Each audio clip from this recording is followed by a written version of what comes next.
Everyone, my name is Kristina and I'm here to help you pack for your trip to study abroad. In 2024, I went to Japan on our culture GSP. When I had to pack for my trip, honestly, I was pretty lost and I packed the night before I had to leave for my flight. So I didn't really prepare that well. And there were some things looking back in hindsight that I wish I knew better when it came to packing. From packing to airport security to getting on the plane, I'm here to make sure that you have the best time possible abroad. So, first things first, what kind of brag?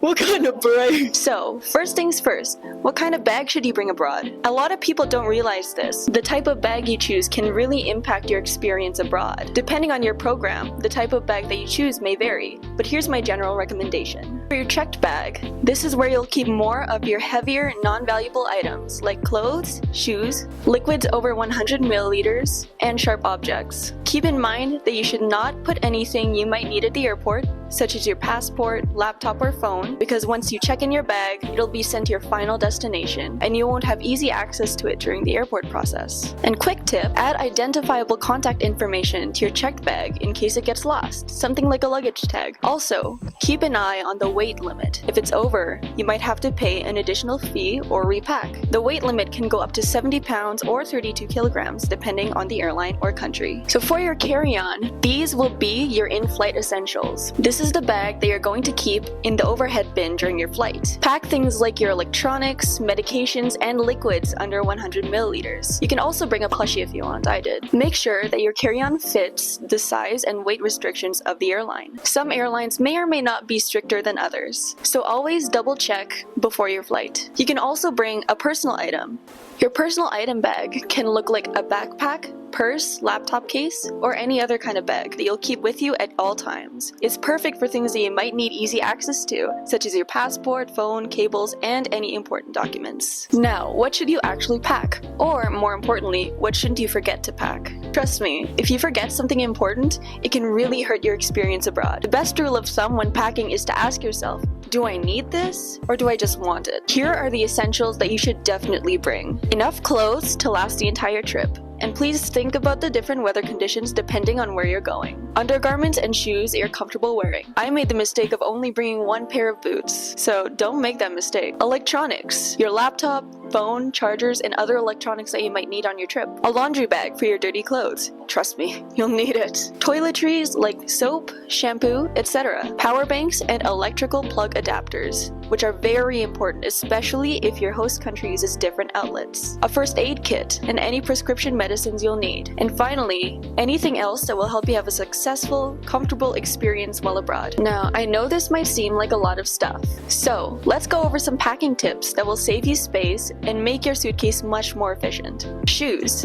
Stuff smaller items like socks or cables inside your shoes to save space. Clothes. Roll up thicker clothes instead of folding them. This saves a lot of space and prevents wrinkles. Packing cubes. These are a game changer for keeping everything organized and maximizing space. Lastly, leave room for souvenirs. If you plan to bring back souvenirs, leave some extra space in your bag so you don't have to jam everything in later. You might be tempted to bring a larger suitcase in order to save space, but bigger isn't always better. Bigger suitcases tend to have extra weight and can be harder to move around. There's one super important thing that you shouldn't forget when you're packing: your finances. Your money! Think about how you're going to pay for things when you go abroad, using a credit card, debit card, or even cash. When I went to Japan, it was very important to have cash on you at all times because it was a cash-based society. You should also be aware of currency exchange rates. Now it's time to talk about everybody's favorite topic: airport security. When you arrive at the airport and drop off your checked bag, you'll go through security. Here are some tips to make the process smoother. Be prepared. You'll most likely be asked to put your laptop, your phone, and any bulky clothing in a bin. Small metal items. Put things like coins and keys in your carry-on ahead of time. Food. You can bring packaged or unpackaged food with you on the plane, but once you land, customs might restrict certain foods. Liquid foods like smoothies, stews, and spreads would also be confiscated at security. Liquids.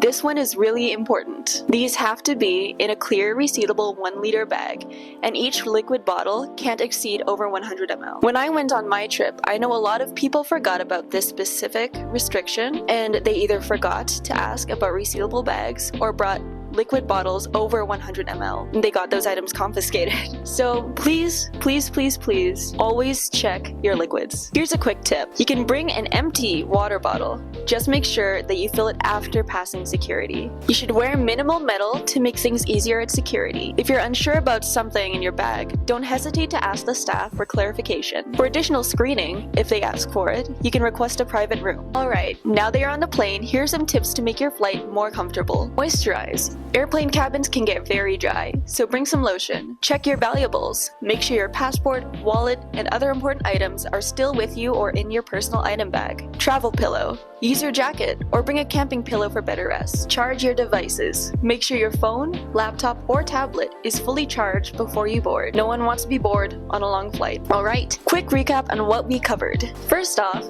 you should know different kinds of bags that you can bring with you on your trip. 2. You should pack what you need and not just what you want. 3. You should organize your baggage with packing cubes, roll up your socks, and make sure that you leave space for souvenirs. 4. You should be prepared for airport security. Know the rules about different liquids, foods, and other small metal items when you pass through. And 5. Stay comfortable on the plane. Make sure to have moisturizer on you, charge your electronic devices before you leave, and check your valuables. That's everything from me about packing for studying abroad. I hope that these tips help you prepare for your study abroad experience, because I know for sure that I needed them. Thank you for watching the video, and I hope you have a great time studying abroad. Done! Let's go!